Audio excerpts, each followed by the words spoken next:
Hey guys, good evening. So in this workshop, I'm going to be talking about a few more companies जिनका Q3 का numbers आया कल.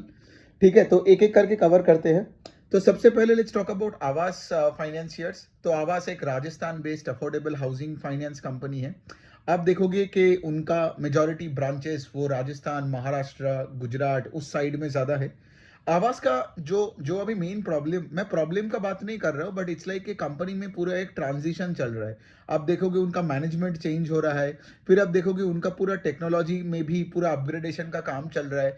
और जब कोई फिनेंशियल या कोई भी कंपनी ऐसे एक पर्टिकुलर, जिसको आप बोल सकते हो जिस्टेशन पीरियड, एक ऐसे पीरियड से गुजरता है ना, तो उस टाइम पे क्या होता है ना, उनका फंडामेंटल्स उतना सही नहीं दिखता है. तो इसीलिए आप आवास का भी देखोगे कि लाइक उनका जो पेस ऑफ लोन बुक का ग्रोथ है वो भी घटने लगा. अभी आप देखोगे इस क्वार्टर में Q3 ओवर लास्ट Q3 में I think the loan book grew around 20-22% के आसपास. ठीक है, इवन मैनेजमेंट ने भी लास्ट कॉन कॉल में यही बताया था कि लाइक अभी सिंस ट्रांजिशन हो रहा है टेक्नोलॉजी, मैनेजमेंट, ये सब चीज़ों में, तो इसीलिए क्या है कि लोन बुक का पेस ऑफ ग्रोथ वो 20-22% के आसपास ही रहेगा, और वैसा ही किया. दूसरा चीज़ क्या है कि सिंस आप टेक्नोलॉजी अपग्रेडेशन वगैरह कर रहे हो तो आपका खर्चा बढ़ते जा रहा है, और जितना खर्चा बढ़ेगा तो आपका ईपीएस का उतना ग्रोथ नहीं मिलेगा. तो अगर आप देखोगे आवास का ईपीएस का ग्रोथ कुछ 7-8% है. तो अगर आपका ईपीएस का pace of growth is less than AUM का पेस ऑफ ग्रोथ, मतलब कोई ऑपरेटिंग लेवरेज भी आपको नहीं मिला. सो ये बनता है आवास का बात. अब अगर आप देखोगे एसेट क्वालिटी का बात मैं करूं, बिकॉज फिनेंशियल है, बात करना ही पड़ेगा, तो asset quality is morally stable, जबकि क्वार्टर ऑन क्वार्टर थोड़ा सा बड़ा है. बट हैविंग सेड दैट, ये नंबर बहुत ही एक छोटा सा नंबर है and within the tolerance limitation of the business. अच्छा, तो ये हो गया बात. और तो देखिए, और आवास के बारे में, हाँ, आवास के बारे में एक और पॉइंट मुझे बोलना चाहता हूँ कि लाइक सिंस ये सब ट्रांजिशन हो रहा है एंड एवरीथिंग, राइट, तो इनका आरओई का नंबर इज स्टक एट 13.5 या समथिंग परसेंट के आसपास. तो सोचिए ना, अगर एक फिनेंशियल्स का आरओई इज लेस देन 10%, 15% के उसी रेंज में होता है ना, तो आरओई अगर कम है तो मतलब शेयर होल्डर को ज्यादा रिटर्न मिलता नहीं है जनरली. ठीक है, so what is the thing that I am looking for if I am not looking for a bank, because bank का उतना आरओई होता नहीं है. लेकिन अगर मैं एक एनबीएफसी में जा रहा हूँ, जबकि अफोर्डेबल हाउसिंग या माइक्रो फाइनेंस या गोल्ड कहीं भी जाऊँ, मुझे एक हाई आरओई, हाई ग्रोथ का एक कॉम्बिनेशन चाहिए along side high collection efficiency. तब जाके आपको पता चलेगा ना कि, क्योंकि अगर मैं ज्यादा रिस्क ले रहा हूँ एक एनबीएफसी खरीद के ओवर अ बैंक, तो मुझे उसका तो हाई ग्रोथ और हाई आरओई चाहिए ना. दोनों high high growth and high ROE, more than से फॉर एग्जांपल कोई भी बैंक्स इन द आज आज हमारे लिस्टेड स्पेस में. तो आवास का 13% का आरओई का number is not that impressive, और पिछले 2 साल से ना उसी रेंज में पड़ा है, और मैनेजमेंट इसको बढ़ाने का बात नहीं करता है. दूसरा कंपनी का हम बात करते हैं, एक सीपीवीसी, यूपीवीसी, पीवीसी, ये जो पॉलीमर का पाइप्स होते हैं, तो उसका एक रिजल्ट आया कंपनी का प्रिंस पाइप करके, और बहुत ही डिसअपॉइंटिंग रिजल्ट था उनका. आई मीन उनका वॉल्यूम्स डिग्रो कर गया 2-3% का on a Y O Y basis. Pipes में अगर आप देखोगे ना, इनका वॉल्यूम ग्रोथ होना बहुत क्रिटिकल है. क्यों मैं बता रहा हूं, बिकॉज सोचिए, आज पॉलीमर है आपका रॉ मटेरियल. ठीक है, ये जो सीपीवीसी, यूपीवीसी जो पाइप्स बनाते हैं, अब लॉजिकली सोचिए, ये पॉलीमर का प्राइसेस तो वॉलेटाइल होता है ना. पॉलीमर का प्राइस घट गया तो इनको क्या करना पड़ता है, वो प्राइस को घटा के ही पास ऑन करना पड़ता है. पॉलीमर का प्राइसेस बढ़ गया तो वो प्राइसेस बढ़ाते हैं, और इनका मार्जिन में इंप्रूवमेंट होता है. लेकिन अगर आपका वॉल्यूम घट गया ना, तो पूरा खेल में गड़बड़ हो जाता है. तो प्रिंस पाइप का वही हुआ है कि अगर आप देखोगे, इनका 2% का वॉल्यूम का डिग्रोथ हुआ, और ओवरऑल इनका सेल्स का डिग्रोथ हुआ बाई 12%. मतलब यहाँ पे पॉलीमर का भी प्राइसेस घटा तो वैल्यू डिग्रोथ भी हुआ, और उसके साथ साथ वॉल्यूम का भी डिग्रोथ हुआ. और 12%, 13% का सेल्स का डिग्रोथ होने के बाद स्टॉक कोई भी पीई में रहे, कुछ भी हो जाए, ऊपर तो नहीं जाता है. ठीक है, अब ये ऑफ कोर्स इन सब का कॉन कॉल सुनना पड़ेगा मैनेजमेंट का कि आगे क्या हो रहा है एंड एवरीथिंग, बट ये बहुत ही डिसअपॉइंटिंग एक सेट ऑफ नंबर्स था फ्रॉम प्रिंस पाइप. अब मैं तीसरा जो कंपनी का बात करने वाला हूं, वही बारबेक्यू नेशन. अगेन डिसअपॉइंटमेंट ही डिसअपॉइंटमेंट है. ठीक है, अब बारबेक्यू नेशन में सबको पता है नॉन वेजिटेरियन सब खाना मिलता है, बुफे में आप जाओ बैठो, ठीक है, चिकन, मटन, प्रॉन्स, ये सब खाते पीते रहो. यहाँ पे प्रॉब्लम क्या है बिजनेस मॉडल कि इनका मार्जिन ऑलमोस्ट होता ही नहीं है.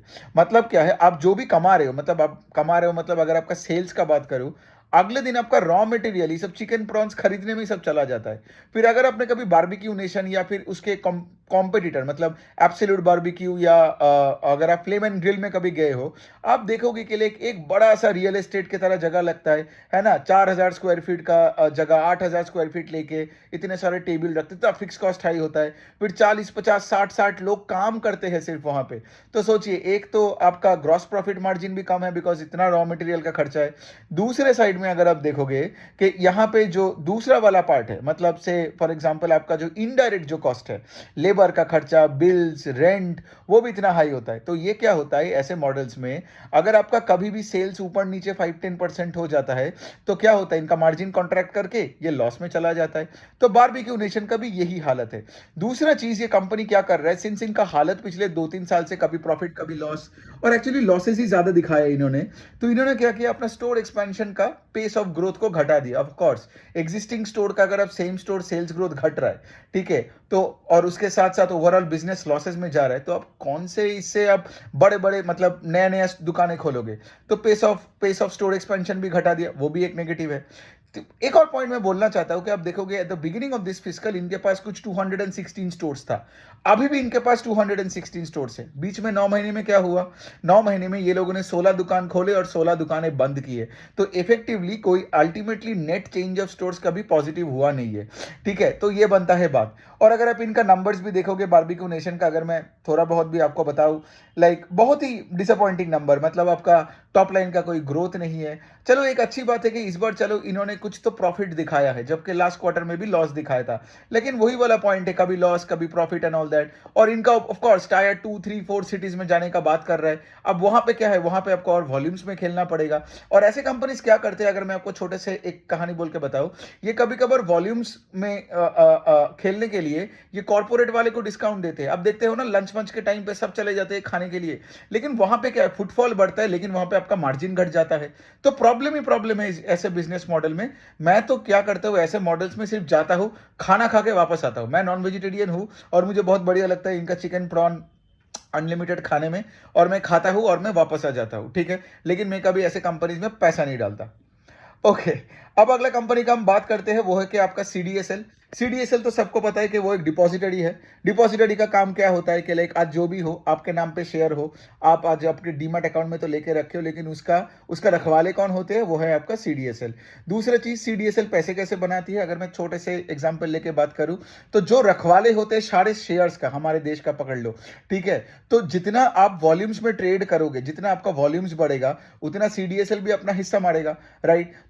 तो अभी आप देखोगे 2023 में पूरा बुल मार्केट चला। बुल मार्केट में सब लोग आ जाते हैं ट्रेड करने, एफएनओ करने, लॉन्ग टर्म करने, सब कुछ जो भी हो, ठीक है, म्यूचुअल फंड्स में और इन्वेस्टमेंट हो जाते हैं। तो ज्यादा से ज्यादा स्टॉक्स लोग खरीदते हैं बुल मार्केट में, तो सीडीएसएल का भी ट्रांजैक्शन वॉल्यूम्स बढ़ा, करेक्ट। दूसरे साइड आप देखोगे कोई भी कंपनी अगर आईपीओ करता है तो सीडीएसएल को पैसा मिलता है, क्योंकि नया स्टॉक तो वही लिस्टेड होगा ना, डिपॉजिटरी वही है।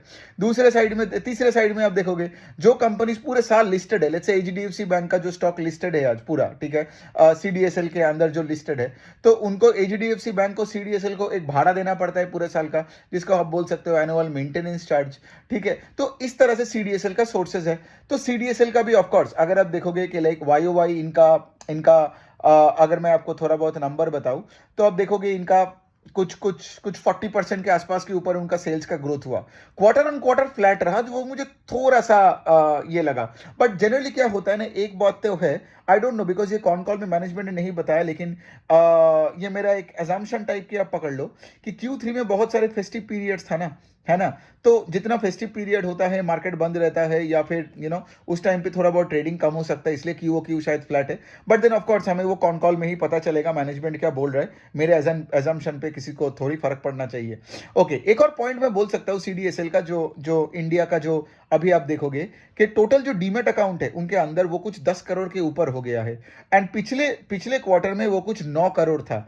तो सोचिए एक क्वार्टर में ही you have incremental demat account का ग्रोथ ही है भाई 8%। उसको अगर आप एनुअलाइज करोगे तो 32% होता है। So this has been the rate at which demat accounts have been added in India in the last 3-4-5 years.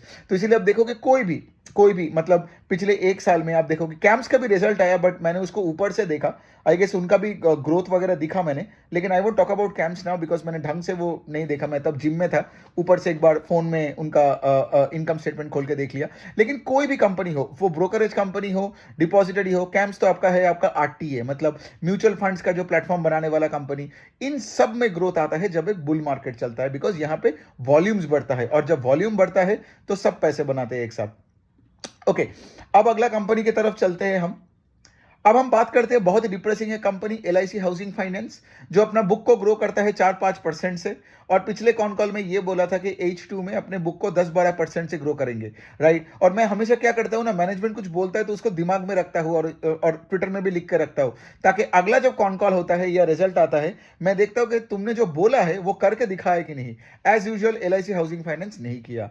इस बार भी अगर इनका आप देखोगे, इनका तो लोन बुक का ग्रोथ है कुछ 5% के आसपास। अब 5%, इंडिया में बैंकिंग क्रेडिट का ग्रोथ 16-17% के आसपास हो रहा है। वो स्टेट बैंक का पीपीटी खोल के देख लो, मतलब बैंकिंग का क्रेडिट का ग्रोथ का बात कर रहा हूं, और ये यहां पे LIC हाउसिंग फाइनेंस 5% से ग्रो कर रहा है। मतलब क्या, दूसरे हाउसिंग फाइनेंस बैंक सब आके इनसे मार्केट शेयर खा रहे हैं, ठीक है। और ऐसे कंपनीज के साथ जो सिर्फ उम्मीद पे जीता है, सिर्फ बोलता है कि like I am pretty sure call में आएगा, बिकॉज इनको तो पिछले कॉल में एक एनालिस्ट ने मुंह पे बोल दिया कि आप तो एकदम एक सरकारी कंपनी हो, ठीक है।